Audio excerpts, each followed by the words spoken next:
Hi everybody, I'm Amy, this is my wife Maggie, and together we are ThinkerThemer, and today we're excited to review for you Forest Shuffle, the new title by Lookout Games and designer Kosh. In Forest Shuffle, we are going to be planting trees and allocating our flora and fauna to create the absolute most balanced and most point-attracting ecosystem. Before we get into our thoughts on the game, I'll give you a quick rundown on how this plays. Thankfully, your turns in this game are really simple. Everybody's going to start with 6 cards in hand, and these cards are a combination of different fauna and flora that you'll find in the forest.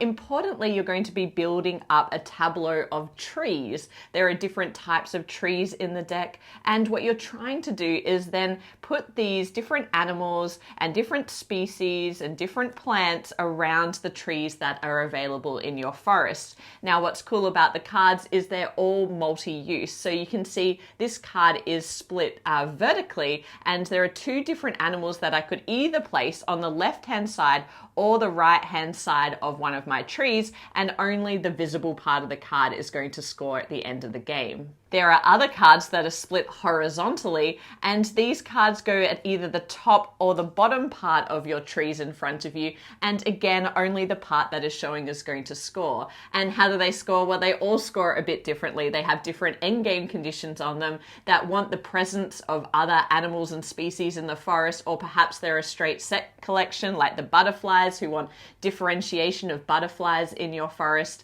Now, to get cards from your hand into your tableau is very simple because you can only do one of 2 things on your turn. You can either pick up 2 cards, either from the clearing, which is a market available to all players, or the top of the deck, or you can play 1 card down into your forest. And in order to play 1 card down into your forest, you need to pay the cost shown on the card, and that cost is a number of cards that go from your hand into the clearing. So you are building cards by spending cards. Now, there are 2 little twists that add to the hand management element of this game. Firstly, some of the cards give you a bonus if you pay for them by discarding cards of the same suit. So if you can plan out your hand well, that can work in your favor. The other thing is that the clearing gets discarded as soon as it hits 10 cards or more at the end of a player's turn. So you can strategically throw out cards that are going to be cleared that you don't want your opponent to have. The game continues until we work our way all the way through this deck, and in the final third of this deck, there will be 3 hidden winter is coming cards. When the third one is drawn by any player around the table, it immediately ends the game. We then score up all of our forest, and the person with the most points wins. So we've had a bit of a journey with this game because when we first went to Gen Con, this was not at all on our radar. So it was one of those games that, we were walking around, chatting to people, and then you'd see the boxes kind of going around, and you're like, well, what is that game? That looks kind of cute. And, I wonder what, and it's a smallish kind of box. It looked very cute, and then someone said multi-use cards to us, and I was like, well, now I'm listening, what is this game? And we ended up picking it up, I think on one of, maybe even the last day we went and bought this game. And when we got home, we played it. Obviously, it's a smaller box game, easier to get to the table. So we had our first game, and we were like, well, that was pretty cute. I was like, it was cute, but it was a meh first experience in the sense that it was fine. It was fine. Like it was a cute kind of like, oh yeah, you're kind of putting a card here and there, and there's some set collection and some synergies, and it's like, well, it doesn't feel like anything super revolutionarily new or innovative. But the issue is that from your first game, you're not aware of the potential of the combos because you're getting to know the different cards and the powers that they have, as well as the dynamic between players around the table. And so after that first game, we were like, yeah, no, that's fun. It's cute. Let's play it again. And what was really interesting is something that a few people had said to us is like, I think the game's a bit broken because you can go X strategy strong. Just go this strong. Yeah, just have trees and you'll win the game. Or just have this and you'll win the game. After our 6th or 7th game, we realized that every game you have that moment where someone around the table will find a more powerful combo than you, and you're like, that's game breaking. Yeah. Maybe I should do that next time. And then in the next game, someone brings up a new strategy and you're like, wow, insects can be worth that much? Yeah, I've been ignoring them for the last 5 games. Be this other card that would multiply them by this. And Yeah. And so part of it is, of course, your ability to draft and be opportunistic. But at the start of every game, there is definitely an advantage in thinking through, like, okay, this is my starting hand of cards. Maybe I will try going strong on this area. If that doesn't start to work out for you, you might need to pivot along the way. But there are so many different possible combinations of cards. And so our journey into this game, this game for me was, as Maggie mentioned, it was like fine. And then the more we played it, the more I couldn't stop thinking about it. It hooked me from game 2. I think when I after game 1, I was like, yeah, I think I've got this kind of a bit figured out. And then game 2, I'm like, okay, wait a second.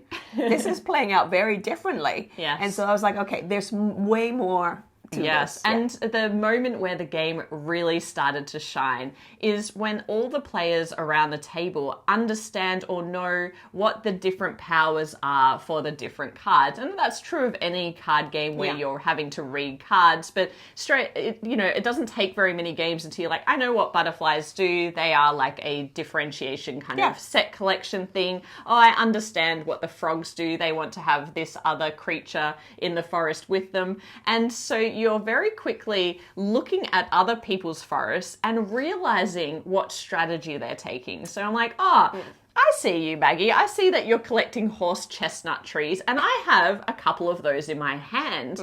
And so now it becomes a game of trying to hold those in my hand without going over my hand limit in order not to put them in the clearing at the time that matters most to Maggie, when she's able to draft them into her hand.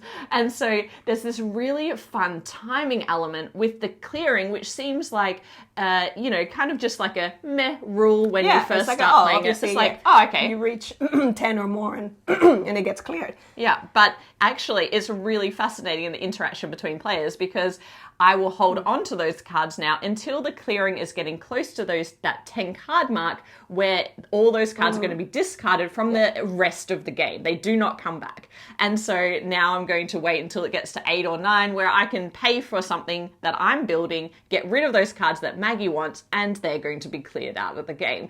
And so once you realize that, once you start to realize the different strategies that are possible, and there's so many of them that I don't think we've even, uncovered them all. In the last game, I got my highest score ever using a combination of cards that I thought were underpowered when we first went into the game. And Maggie was like, how did you do that? And I had played that strategy. Oh, it's actually not that powerful. It's like, I'm happy for you to have it. And took my eye off of it. Took your eye off it, yeah. And the other thing is that some cards are more rare than others. And yes, there is a bit of a luck element as to the timing of when you're drawing cards, and other people might pick them up. But if they have no use for those cards, they are going to have to discard them at some point in order to get what they need done. And so that's when this game really starts to become interesting. So there are cards where there's only 3 of them, and of course they're worth a lot of points if you can get them, especially if you can get all 3 or 4 of them. And that is noted on the cards as well. One other thing is you have this cave as well. So every player has a cave, which we couldn't even find in the rule book. It's not mentioned in the rule book at all. What's the cave for? It's 1 point per card in your cave. Like, how do cards end up in that cave? And some of the cards will say on them what kind of action happens that triggers usually the whole clearing going into that cave. So that becomes a really interesting game of, like, if you have one of those cards, keeping an eye on what's happening with the clearing, because you kind of want to maximize that, but you don't want to push your luck so much that it gets to the point where someone goes over, or sometimes they do it intentionally if they can kind of know or suspect that someone might have one of those cards. Let's clear this up so that it's, less risk. And sometimes they come from your hand as well, but the bear is the one that wants to hibernate with all of these things in the cave. And that's another point about this game, is that it is really thematic. The things that the creatures want are the things that naturally make sense. The right combination of, maybe a fox wants a particular deer. There's the I guess there's the predators in the game, and then there's the food in the game, and then there's synergies between like the birds and the insects, and so things like that. And so I think it's been really thoughtfully designed in that way, the different combinations. I wouldn't say that I learn, like I didn't learn facts about things. It's not like a Wingspan where you get like a fun little fact about the thing, but you do kind of learn about, the synergies between things. Okay, there's obviously the red fox for some reason is really interested in the European hares. Yeah. I wonder what that synergy might be.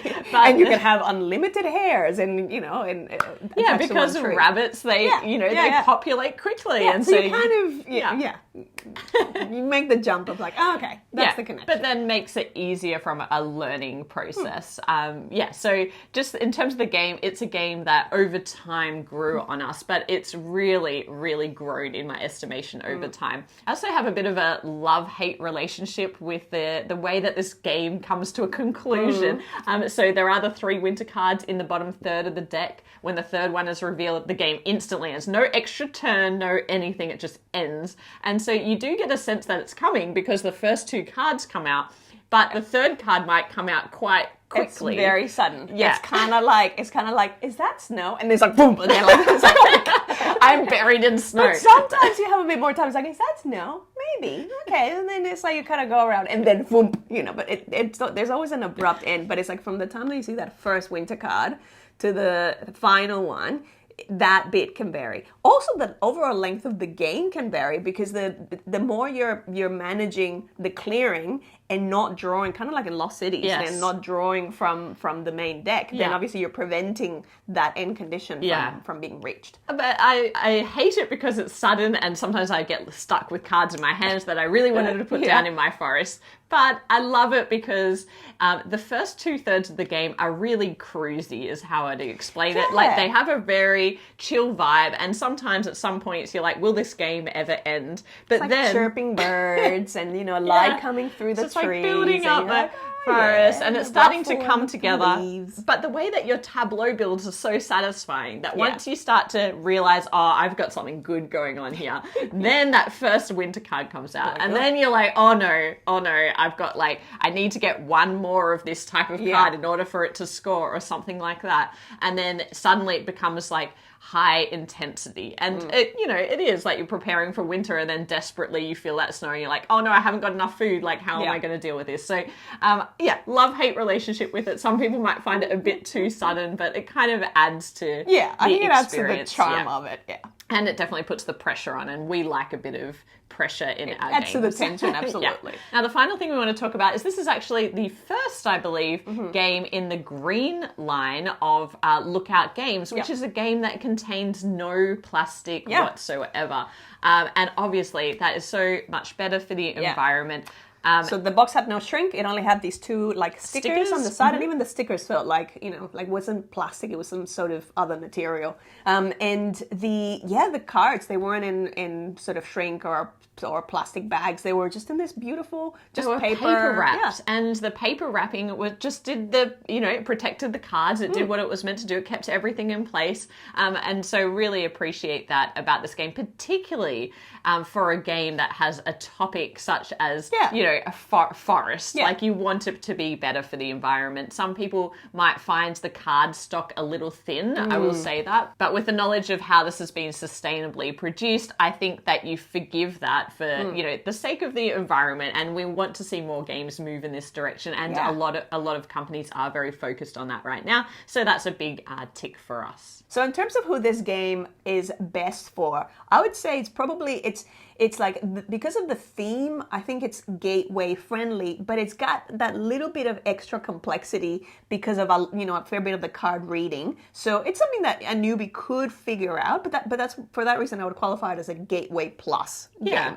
I think so too. But I think the complexity of the game comes in the competitiveness of the players in terms of optimizing and getting a high score. I think you could sit down and play this out of the box and create a forest that is somewhat somewhat satisfying, but not going to score particularly well. And the issue with this game, I suppose, it's one of those games where if you know the game well, you are always going to beat a new player. So that's something to be wary of. This is a game that's going to shine amongst a group of players who play it repetitively and get to the point where they're just trying to best each other with the different combos. And there's very, very varied experiences of the game and scoring even. So we've had games that are like in the 70s and 80s of scoring, and games that have gone to like over 300. Yeah.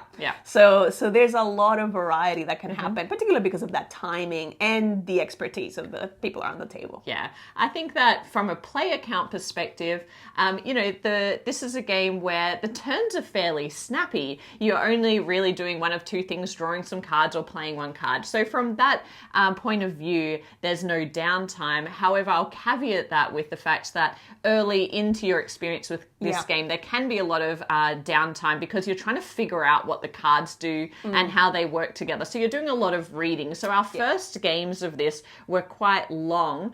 And then as we got better and better at it, they were super speedy. And so there's a big variation in that depending on how experienced the players are with the game.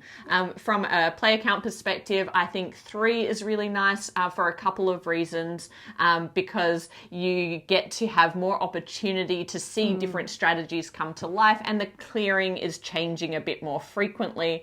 But other people will prefer a lower player count because you get more opportunity to leverage what's put out into the clearing because it doesn't get cleared as often. And so at 2 players, this game is actually really fantastic. And Maggie and I played this so much at 2 players, and it's highly competitive because we're both doing...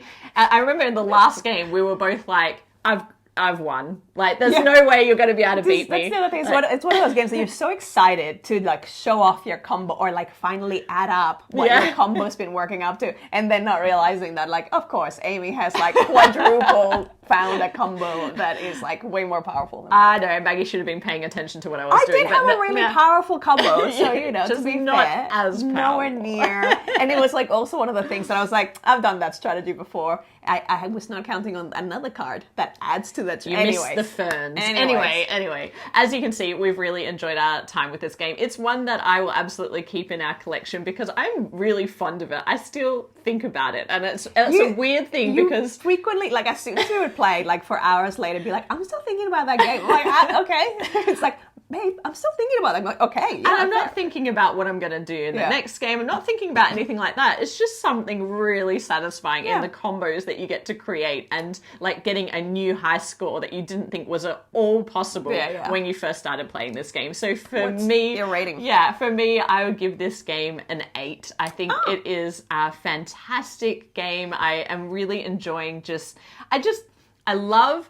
This is for me a Sunday afternoon with a cup of tea, Maggie and I sitting down and trying to best each other with our forests. I mean, this is like optimal couple gaming experience. Out ecosystem each other. It's an 8 for me as well. I really enjoyed, again, it was a meh, sort of, not a meh, it was like a fine experience the first time around, but then the more I played it, the more I was like, oh my goodness, like this is actually really satisfying looking at all the possible combos and then trying to like outsmart the strategy. So for that reason, is it the most thematic? It's fairly thematic. It's not obviously an immersive narrative experience, but it is like, I do feel like that, like I'm hearing the chirping birds and, And it's beautiful. And the innovative use of the multi-use cards with the vertical split, the horizontal split. Where the animals go. So that's where they go. That's where they land. The trees and the, any sort of fungus or, things that kind of crawl on the ground will go underneath. And this, like, that's super cute. Yeah. So 2 hot tips for this game. 1, stick with it. Play it a few times. Get to know the cards, and the game will